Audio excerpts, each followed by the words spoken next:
তুমি যে রহমতের ভান্ডার নবীজি ইয়া রাসূলুল্লাহ জীবনে পাব কি আপনার দিদার ইয়া রাসূলুল্লাহ এ আশায় রয়েছি আমি গুনাহগার ইয়া হাবিবাল্লাহ তুমি যে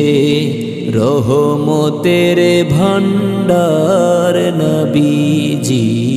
ইয়া রাসূলুল্লাহ জীবনে পাব কি আপনার দিদার ইয়া রাসূলুল্লাহ এ আশায় রয়েছি আমি গুনাহগার ইয়া হাবিবাল্লাহ।